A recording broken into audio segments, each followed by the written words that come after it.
get a lot of questions from email about the hinge and the ramp setup, so I wanted to take a little time and talked about how this works, and so everyone's got a really good idea.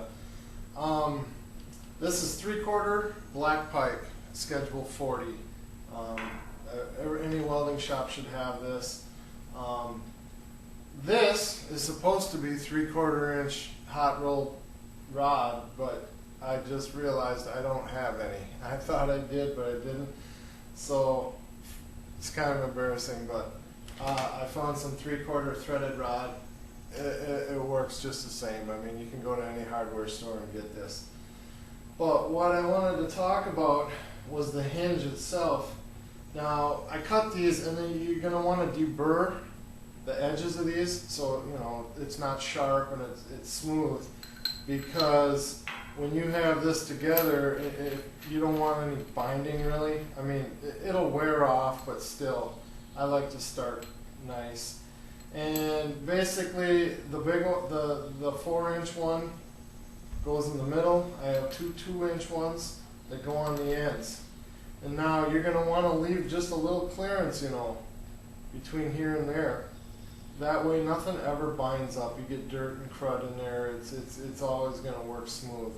Now how I'm going to do this is I'm going to end up welding this, and I'm going to weld this. So the two 2-inch pieces along with the 3/4 rod are all going to be one unit. And only the center one's going to spin. And what I do then is, I'll show you more, but basically I'm going to put this, I've got it marked out. You can do whatever you want. If you have a specific lawnmower or something, maybe wherever the tires are going to ride, maybe that's where you want to put your hinge, because that's where it's going to be strong. I just chose 8 inches, and I got 8 inches worth of hinge here, 8 inches over there. And the ones that are going to stay put, I'm going to weld them to the framework. And like I said, then only the tailgate and the center one is going to spin. That's how I'm going to do it. Now, I've had plans in the past where I've basically done this with 4, 4, and 4. And I've run the rod all the way across, so you have like a 5-foot long piece of 3/4 inch rod. Well, money is money, and everything is getting more expensive these days. And you're not hauling a skid steer on a trailer like this. So, yeah, I just look at it, and I have a tendency to overkill everything, but I'm getting better. So I really toned down the hinges, and believe me, this is still plenty strong enough. I mean, someone would look at this and say 3/4, are you kidding? But whatever, it's not much. I mean, this versus a 1/2-inch setup, what are you talking, a couple bucks? So anyway, and the bigger, it's like the bigger the tire, the easier it is to roll over stuff. The bigger the diameter, the bigger the rod, the less likely stuff's going to bind and rust up, and then pretty soon your ramp doesn't work. But I mean, there's a ton of ways to do this. I've seen trailers where they just come off here with a flat iron with a hole in it, and then your tailgate also has a hole in it, and that's your hinge. More power to you. I mean, that would work. I just choose to go this way. It's stronger this way. This will help you'll see, but when we put the ramp on, the angle iron that I use for the ramp, this hinge alone is going to beef that up, so that's not going to bend on you. So anyway, I'm going to tack this up. I'm going to get it tacked onto here. You'll see, and then we'll go to install our ramp, and you'll see how that works and how we latch it here. So we'll get to it. I wanted to talk just a second, now that I have this the hinges tacked on.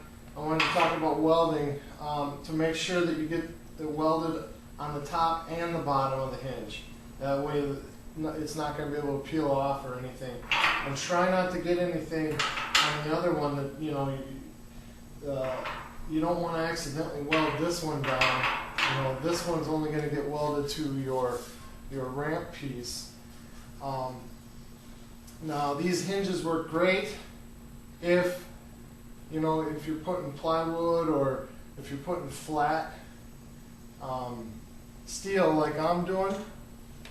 This is the way to go, in my opinion. But there is a possibility that you're going to want to use 2x4s. Now, if you want to use 2x4s on both the ramp and the tailgate and the floor, you're going to need to probably do what I talked about. Some trailer manufacturers do, where they put this piece of flat iron out with a hole in it, and you're going to need this hinge a little bit further out. That way, when you fold it up, your 2x4 has some clearance here.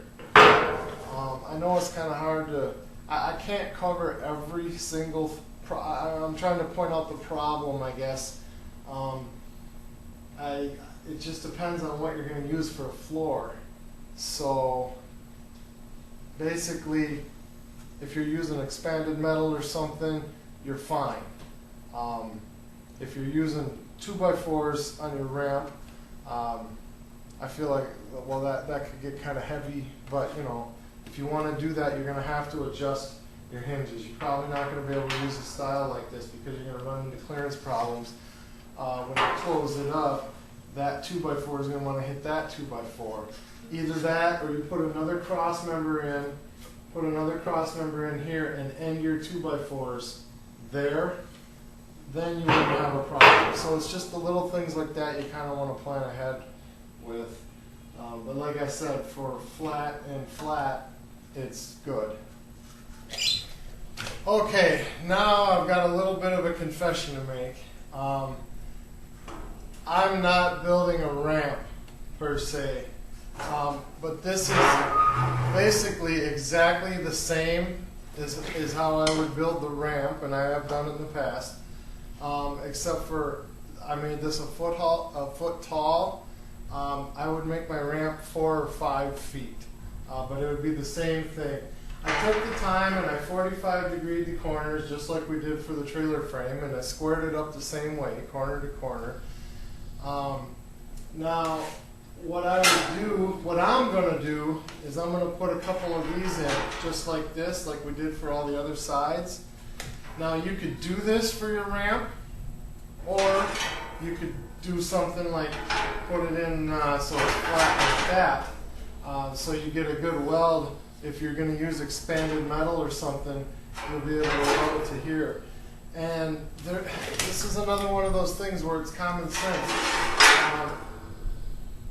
If you're putting a big, heavy lawnmower or riding lawnmower on here, I would put, I would put at least 2 where you're going to have the tires or where you're going to have the most of the weight on here. But like I said, from what I'm doing, I'm setting up a portable welding trailer. I'm just going to go like this because the only thing I'm going to use this for is probably just a little table. If I have to haul something a little bit longer. Truthfully, this thing's going to be up most of the time, just like a normal side rack. But I wanted to do it like I do a ramp. Like I said, the only thing different is the length. But as you can see, obviously it's tacked only to the ones that move. These are stationary. I got it tacked on both sides. We're going to get it welded up. But like I said, on my plans, I might change them, I don't know, but generally the manufacturers, I've seen them from 5 foot long to 4 foot long, generally speaking, and it gives you about an angle like that to drive something up. If you've got something that really sits low, you can't raise your deck up very high on your mower, you'll want a longer ramp to lessen this angle. If it's no big deal, if you're putting ATV on or something, you got plenty of clearance, you can go with a shorter ramp because, you know, the transition in angles isn't going to matter. So basically, the next step I'm going to do here is I'm going to drill holes through here and make my keepers, and I'll tack my pieces in. I left these out so I could show you, you know, if I was doing something for a ramp, I would put multiple pieces in, but since I'm not, I'm just going to do it like I did the sides. So we'll build our keepers. I would say we're really starting to wind this thing down. We'll look at taillight brackets. You know, that's variable too. There's a million different taillights out there you can use. And I'm going to mount my jack, put my floor in. I don't know what I'm going to do with the sides yet, if I'm going to put steel on. I have steel for them, but we're starting to wind down. It's starting to look like something, and I try to cover as much as I can, but you know, someone's always going to build something a little different and need it for a different purpose, and I just, you know, I'm trying to cover as many bases as I can here. So anyway, we'll get started on probably doing our little tail light brackets right now. Alright, here's the tail light bracket. You can see there's nothing to it at all. It's just a piece of 2x2 by 1/8 angle, 8 inches long, and basically from this point to this point I picked 12 inches. I have no idea why. It seemed like a good spot for it.